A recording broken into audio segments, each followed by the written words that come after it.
Welcome to south Indian cooking. இன்றைக்கி நம்ம பார்க்க போகிறது லஞ்சுக்கு காம்போ ரெசிபி தேங்காய் பால் சாதம். அதுக்கு காம்பினேஷனாக எண்ணெய் கத்திரிக்காய். இது ரெண்டு காம்போவும் ரொம்பவே சூப்பராக இருக்கும். இப்போ நம்ம வீடியோக்குள்ளே போகிறதுக்கு முன்னாடி நம்ம சவுத் இந்தியன் குக்கிங் சேனலை சப்ஸ்கிரைப் பண்ணாத பார்த்துட்டு இருந்தீங்கன்னா சப்ஸ்கிரைப் பண்ணிவிட்டு அப்படியே ஆல்ன்ற ஆப்ஷனையும் கிளிக் பண்ணிவிடுங்க.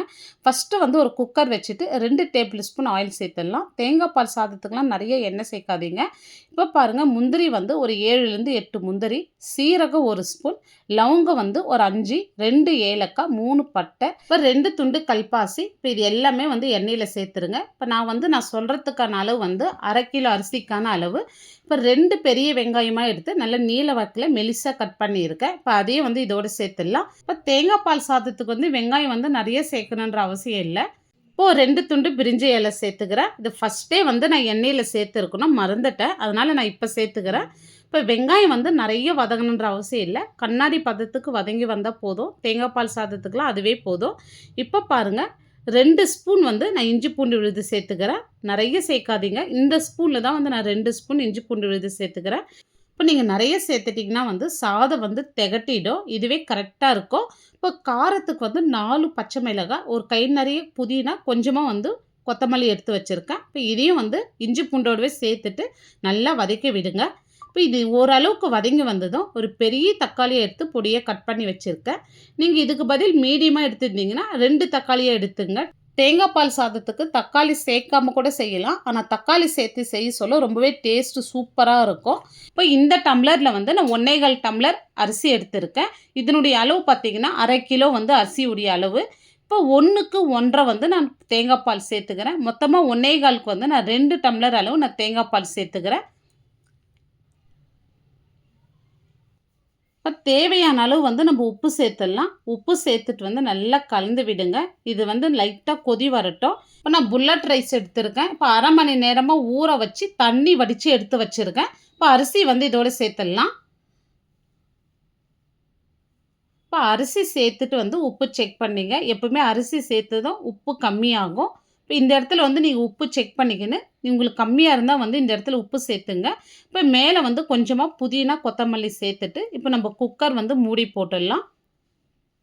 இப்போ குக்கர் மூடி போட்டு மீடியம் ஃப்ளேம்லேயே 2 விசில் விட்டு எடுத்துக்கலாம். இப்போ எண்ணெய் கத்திரிக்காய்க்கு ஃபஸ்ட்டு மசாலா வதக்கி எடுத்துக்கலாம். இப்போ ஒரு கடாய் வச்சுட்டு 1 டேபிள் ஸ்பூன் ஆயில் சேர்த்துடலாம். பெரிய சைஸ் வெங்காயமாக 2 எடுத்து ரஃப்பாக கட் பண்ணி வச்சுருக்கேன், அதை சேர்த்துடலாம். இதோட ஒரு 10லேருந்து 12 பல் பூண்டு சேர்த்துங்க. இப்போ வெங்காயம் கலர் லைட்டாக மாறி வரட்டும். நிறைய வதங்கணுன்ற அவசியம் இல்லை, ஏன்னா இது நம்ம அரைக்க தான் போகிறோம். இப்போ இந்த அளவுக்கு வதங்கி வந்தால் போதும். இப்போ பெரிய தக்காளியாக 3 தக்காளி எடுத்து ரஃப்பாக கட் பண்ணி வச்சுருக்கேன். இப்போ தக்காளி சேர்த்தது கொஞ்சமாக கல்லுப்பு சேர்த்துங்க. நம்மளுக்கு தக்காளி சீக்கிரமாக வதங்கி வந்துடும். இப்போ பாருங்கள், இது கூடவே ஒரு 1/4 மூடி தேங்காய் எடுத்து பல்லாக நறுக்கி வச்சுருக்கேன். இப்போ தேங்காயும் இதோடு சேர்த்துருங்க. இப்போ இதுக்கு பதில் தேங்காய் நீங்கள் துருவிட்டு கூட சேர்த்துங்க. இப்போ தக்காளி இந்த அளவுக்கு மசிஞ்சு வந்தால் போதும். இப்போ இதோட நான் வீட்டில் அரைச்ச குழம்புத்தூள் நான் 6 ஸ்பூன் சேர்த்துக்கிறேன். உங்கள் காரத்துக்கு தகுந்த மாதிரி நீங்கள் சேர்த்துங்க. பாருங்கள், இந்த ஸ்பூனில் தான் சேர்த்துருக்கேன். இப்போ கலருக்காக நான் காஷ்மீரி மிளகாத்தூள் 2 ஸ்பூன் சேர்த்துக்கிறேன். இப்போ சில்லி பவுடர் சேர்த்துட்டு நல்லா கலந்து விட்டுங்க. இப்போ இந்த மாதிரி நல்லா கலந்து விட்ட பிறகு ஸ்டவ் ஆஃப் பண்ணிவிட்டு ஒரு கை நிறைய கொத்தமல்லி சேர்த்து நல்லா கலந்து விட்டுங்க. இப்போ இது நல்லா ஆறின பிறகு ஒரு மிக்ஸி ஜாரில் சேர்த்துட்டு கொஞ்சமாக தண்ணி விட்டு நைஸாக அரைச்சி எடுத்துங்க. இப்போது ஒரு அடிகனமான பாத்திரம் வச்சுட்டு 3 டேபிள் ஸ்பூன் ஆயில் சேர்த்துக்கிறேன். இப்போ நான் அரை கிலோ கத்திரிக்காய் எடுத்து இந்த மாதிரி கட் பண்ணி வச்சுருக்கேன் பாருங்கள். உங்கள் விருப்பத்துக்கு ஏற்ப நீங்கள் கட் பண்ணி எடுத்துக்கலாம். இப்போ எண்ணெய் நல்லா சூடாக இருக்குது. இப்போ எண்ணெயில் சேர்த்துட்டு இதை நல்லா வதக்கி எடுத்துக்கலாம். இப்போ கத்திரிக்காவை முழுமையாக வதக்கணுன்ற அவசியம் இல்லை. நான் பாதி அளவுக்கு தான் வதக்க போகிறேன். ஏன்னா மசாலாவில் சேர்த்துட்டு மசாலாவில் கத்திரிக்காய் நல்லா வதங்கி வந்தால் தான் சாப்பிட்றதுக்கு ரொம்பவே டேஸ்ட்டாக இருக்கும். அதனால் நான் பாதி அளவுக்கு மட்டும் நான் கத்திரிக்காய் வதக்கி எடுத்துக்க போகிறேன். இப்போ இந்த அளவுக்கு எனக்கு வதங்கினா போதும், நான் இதை எடுத்துடுறேன். இப்போ அதே எண்ணெயில் நான் ஒரு 2 ஸ்பூன் ஆயில் சேர்த்துக்கிறேன்.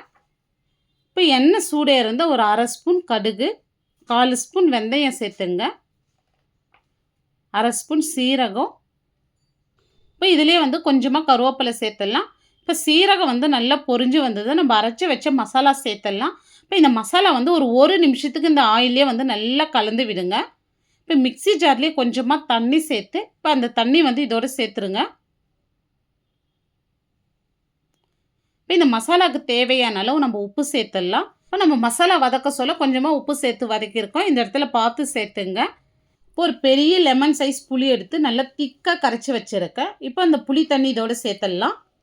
இப்போ புளி தண்ணி சேர்த்தது கொஞ்சமாக தண்ணி சேர்த்து கன்சிஸ்டன்சி இந்த அளவுக்கு இருக்கணும். இப்போ இந்த இடத்துல உப்பு, காரம், புளிப்பு எல்லாமே செக் பண்ணிங்க. எனக்கு உப்பு கொஞ்சம் கம்மியாக இருக்குது, நான் உப்பு சேர்த்துக்கிறேன். இப்போ இது எல்லாமே சேர்த்துட்டு ஒரு 2லேருந்து 3 நிமிஷத்துக்கு வந்து நல்லா கொதிக்கிட்டு ஹை ஃப்ளேமில் வைங்க. இப்போ மசாலா நல்லா கொதிச்சு இன்னும் நல்லா திக்காய் வந்திருக்கு. இப்போ இதோட வந்து நம்ம வதக்கி வச்ச கத்திரிக்காய் சேர்த்துடலாம். இப்போ ஏற்கனவே நம்ம பாதி அளவுக்கு தான் வதக்கி வச்சுருக்கோம். இது நல்லா சாஃப்டாக வெந்து வரணும். இப்போ மீடியம் ஃப்ளேம்லேயே வந்து ஒரு 5லேருந்து 6 நிமிஷத்துக்கு வந்து நல்லா கொதிச்சு நல்லா இன்னும் திக்காய் வரணும். இப்போ பாருங்கள், குழம்பு நல்லா கொதிச்சு நல்லா திக்காய் வந்திருக்கு. இப்போ கத்திரிக்காய் எந்த அளவுக்கு நல்லா சாஃப்டாக வந்து வெந்து வந்திருக்கு பாருங்கள். இப்போ இந்த மாதிரி நல்லா கத்திரிக்காய் வெந்து வரணும். இப்போ இதோட வந்து பொடியே நறுக்குன கொத்தமல்லி சேர்த்துடலாம். இப்போ நல்ல டேஸ்டியான ரொம்ப சிம்பிளாக எண்ணெய் கத்திரிக்காய் கிரேவி வந்து நம்ம ரெடி பண்ணியிருக்கோம். இது ரொம்பவே டேஸ்ட்டாக இருக்குங்க. இப்போ பாருங்கள், ஸ்டீம் எல்லாம் கம்ப்ளீட்டாக ரிலீஸ் ஆன பிறகு நம்ம குக்கர் ஓப்பன் பண்ணி பார்க்கலாம். இப்போ சாதம் பாருங்கள், குழையாத நல்லா உதிரி உதிரியாக வந்திருக்கு. ஒன்றோடு ஒன்று சாதம் ஒட்டல பாருங்கள். இப்போ நம்ம தண்ணியோட அளவு வந்து கரெக்டாக வச்சதுனால சாதம் குழையாமல் நல்லா உதிரி உதிரியாக வந்திருக்கு. இப்போ இந்த தேங்காய் பால் சாதத்தோட எண்ணெய் கத்திரிக்காய் வச்சு சாப்பிட சொல்ல ரொம்பவே அட்டகாசமாக இருக்குங்க. இந்த எண்ணெய் கத்திரிக்காய் வந்து 2 நாள் ஆனாலும் வெளியே வச்சிருந்தாலும் கெட்டு போகாது. அந்த அளவுக்கு ரொம்பவே சூப்பராக இருக்கும். இந்த லஞ்சு காம்போ வந்து ரொம்பவே சிம்பிளாக பண்ணியிருக்கோம். நீங்களும் ஒரு முறை செஞ்சு சாப்பிட்டு பாருங்கள். இந்த வீடியோ உங்களுக்கு பிடிச்சிருந்தால் லைக் பண்ணுங்கள், ஷேர் பண்ணுங்கள். அப்படியே நம்ம சேனலை சப்ஸ்கிரைப் பண்ணிவிட்டு பெல் பட்டனை கிளிக் பண்ணிவிடுங்க. தேங்க்ஸ் ஃபார் வாட்சிங்.